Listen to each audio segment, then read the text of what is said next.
Welcome back, everybody. Today, I'm going to teach you how to view reports in ActiveCampaign. Whether you're tracking campaign performance, monitoring engagement, or analyzing sales data, ActiveCampaign's reporting dashboard gives you all the insights you need to make informed decisions about your marketing efforts. Let's walk through this step by step. First, open your browser and navigate to activecampaign.com.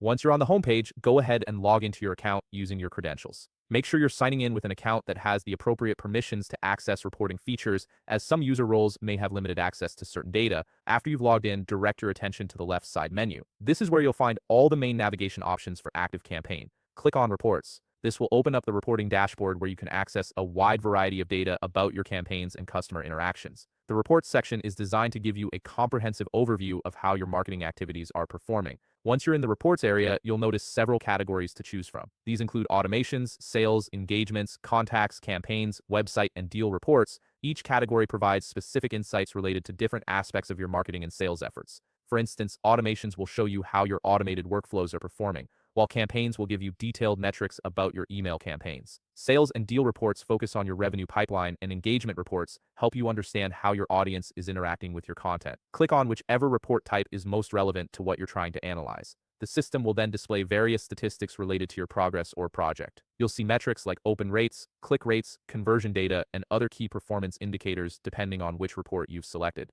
These statistics are presented in an easy-to-digest format with charts and graphs to help you quickly identify trends and patterns. Now, if you want to export or download this data for further analysis or to share with your team, ActiveCampaign makes that simple. Let's use the contacts report as an example. Once you're viewing the report you want to save, look to the top right corner of the screen and click on Share. This will open up several options for you to work with your report data. You'll see options to save report, share link, or send link by email. The save report option allows you to bookmark this specific report configuration so you can quickly access it again later without having to set up the filters and parameters from scratch. The share link option generates a URL that you can send to colleagues or stakeholders, allowing them to view the same report data you're seeing. And the send link by email option lets you directly email the report to specific recipients right from within ActiveCampaign. And there you have it. You now know how to navigate ActiveCampaign's reporting features, view different types of reports, and share or export that data as needed. If you found this video helpful, please leave a like, subscribe, and see you in the next video.